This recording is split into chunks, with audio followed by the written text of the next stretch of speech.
Assalamualaikum warahmatullahi wabarakatuh. Alhamdulillah, segala puji bagi Allah.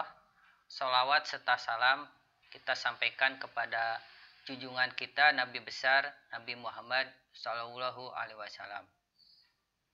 Pertama-tama saya ucapkan banyak terima kasih kepada Anda yang telah bersedia meluangkan waktunya untuk memutar video ini, khususnya kepada para mahasiswa yang mengikuti mata kuliah pendidikan agama Islam. Saya mengharapkan video ini dapat digunakan dengan sebaik-baiknya.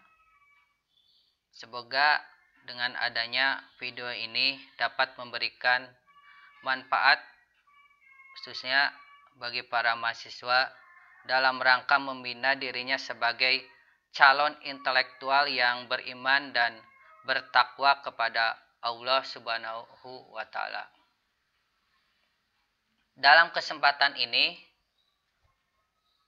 kita akan membahas tentang pandangan Al-Quran dan As-Sunnah tentang ilmu pengetahuan serta cara memperolehnya.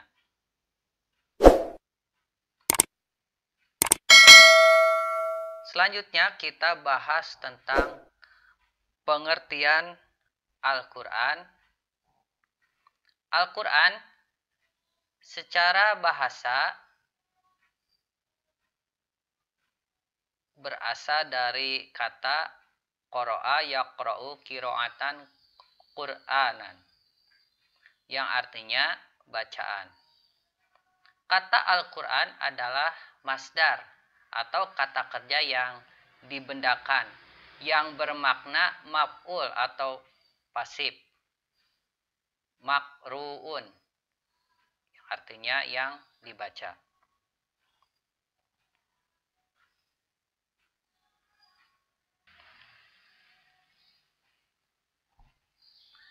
Di sini saya tampilkan beberapa pengertian Al-Quran menurut para ahli. Saya simpulkan bahwa Al-Quran secara terminologis adalah kalamullah yang diturunkan kepada Nabi terakhir Nabi Muhammad Shallallahu Alaihi Wasallam melalui perantaraan malaikat Jibril.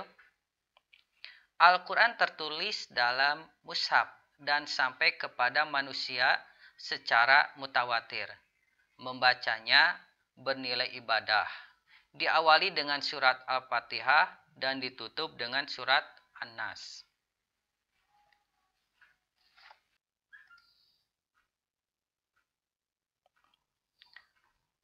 Sunnah menurut bahasa adalah perjalanan pekerjaan atau cara. Menurut istilah, sunnah berarti perkataan Nabi Shallallahu Alaihi Wasallam. Perbuatan dan keterangannya atau takrir, yaitu sesuatu yang dikatakan atau diperbuat sahabat dan ditetapkan oleh Nabi. Berdasarkan definisi di atas, sunnah dibagi menjadi 3, yaitu sunnah qauliyah, sunnah fi'liyah, dan sunnah takririyah. Sunnah qauliyah adalah sunnah dalam bentuk perkataan atau ucapan Rasulullah Shallallahu Alaihi Wasallam yang menerangkan hukum-hukum dan maksud Al-Quran. Sunnah fi'liyah yaitu sunnah dalam bentuk perbuatan yang menerangkan cara melakukan ibadah. Misalnya cara berwudu, sholat, dan lain sebagainya. Sunnah takririyah adalah ketetapan Nabi, yaitu diamnya Nabi atas perkataan atau perbuatan sahabat, tidak ditegur atau dilarangnya. Sunnah sering juga disebut dengan kata hadis. Ada yang membedakan antara hadis dengan sunnah. yaitu hadis adalah sunnah kauliyah, sedangkan sunnah fi'liyah dan takririyah bukan hadis, melainkan sunnah saja. Namun secara umum hadis diartikan sama dengan sunnah.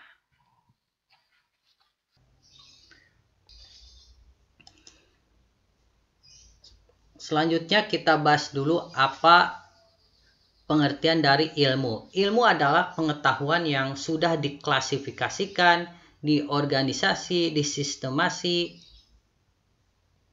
dan diinterpretasi sehingga menghasilkan kebenaran objektif. Sudah diuji kebenarannya dan dapat diuji ulang secara ilmiah. Secara etimologis, ilmu artinya kejelasan. Pengetahuan adalah segala sesuatu yang diketahui manusia melalui tangkapan, panca indera, intuisi, dan firasat. Al-Ghazali mengklasifikasi ilmu dalam 4 sistem sebagai berikut. Yang pertama, pembagian ilmu atas dasar teoritis dan praktis. Ilmu teoritis adalah ilmu yang diketahui sebagaimana adanya. Sedangkan ilmu praktis adalah tindakan-tindakan manusia yang bertujuan mencari aktivitas kondusif manusia untuk kesejahteraannya baik di dunia dan akhirat. Lalu yang kedua, pembagian atas dasar yang dihadirkan dan dicapai. Pengetahuan yang dihadirkan bersifat langsung, serta merta, suprarasional, intuitif, dan kontemplatif.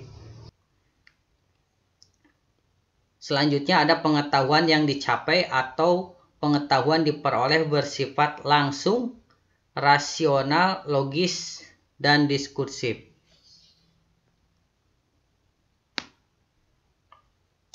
Yang ketiga, pembagian atas dasar religius dan intelektual. Ilmu religius adalah ilmu yang diperoleh nabi-nabi dan tidak hadir pada mereka melalui akal. Ilmu religius terdiri atas pertama, ilmu tentang prinsip-prinsip dasar atau al-usul. Di dalamnya ada ilmu tentang keesaan ilahi atau ilmu tauhid, ilmu tentang kenabian, ilmu tentang akhirat, ilmu tentang sumber pengetahuan baik sumber primer itu Al-Quran dan As-Sunnah maupun sumber sekunder yang berasal dari ijma dan asar al-sahabah yang disebut dengan tradisi para sahabat.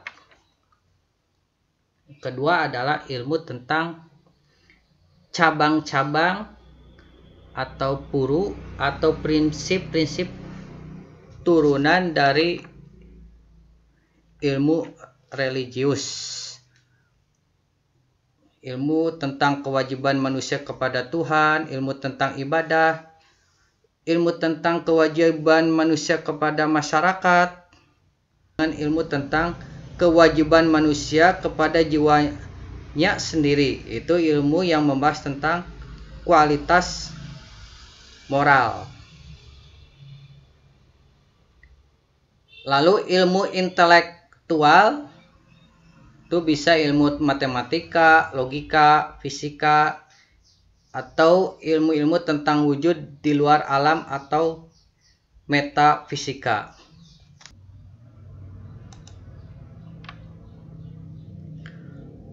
Lalu yang terakhir adalah pembagian atas dasar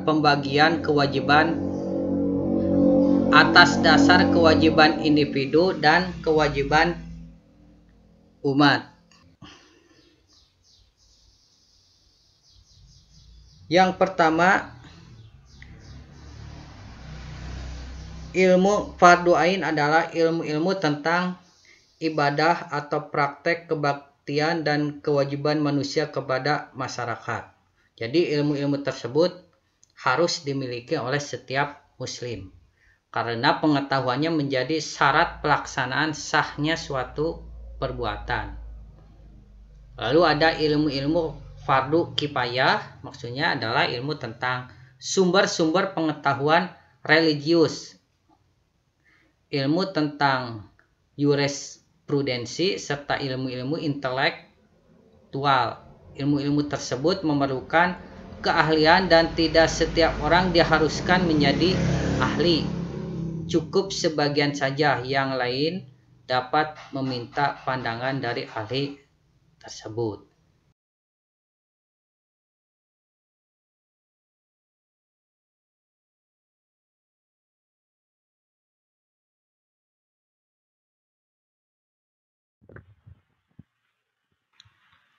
Dan dialah yang menurunkan air hujan dari langit. Lalu kami tumbuhkan dengan air itu segala macam tumbuh-tumbuhan. Maka kami keluarkan dari tumbuh-tumbuhan itu tanaman yang menghijau. Kami keluarkan dari tanaman yang menghijau itu butir yang banyak. Dan dari mayang korma mengurai, tangkai-tangkai yang menjulai, dan kebun-kebun anggur. Dan kami keluarkan pula zaitun dan delima, yang serupa dan yang tidak serupa. Perhatikanlah buahnya di waktu pohonnya berbuah, dan perhatikan pulalah kematangannya. Sesungguhnya pada yang demikian itu ada tanda-tanda kekuasaan Allah bagi orang-orang yang beriman. Al-An'am ayat 99. Ayat ini bisa kita kaitkan dengan ilmu tentang pertanian, yang mana kita diperintahkan oleh Allah Subhanahu wa taala untuk meneliti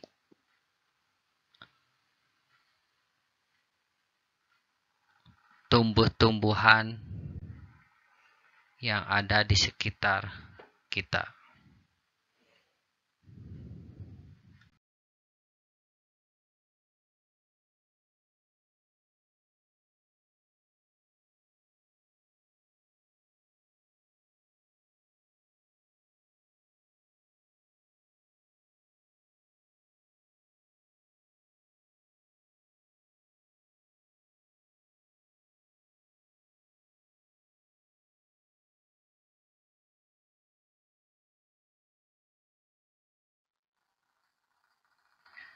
Dan sesungguhnya pada binatang ternak itu benar-benar terdapat pelajaran bagi kamu.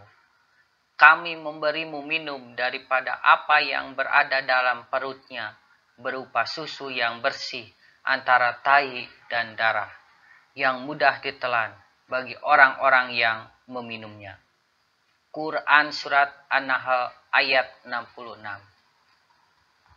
Dalam ayat ini bisa dikaitkan dengan ilmu peternakan, yang mana Allah memerintahkan kita untuk memperhatikan binatang ternak, meneliti, karena sebagai karunia yang diberikan Allah kepada hambanya.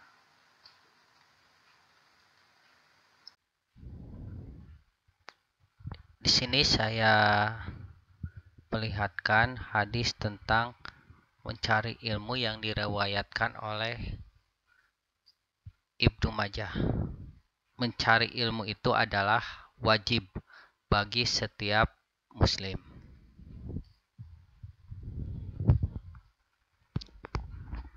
Dalam agama kita, agama Islam, bahwa setiap muslim itu adalah wajib untuk mencari ilmu. Apa manfaat dari ilmu tersebut? Marilah kita perhatikan al-hadis. Man aroda dunya fa'alaihi bil ilmi wa man aroda akhirata fa'alaihi bil ilmi wa man arodahuma fa'alaihi bil ilmi.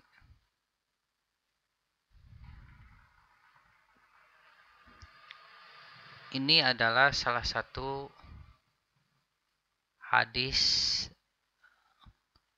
tentang manfaat mencari ilmu.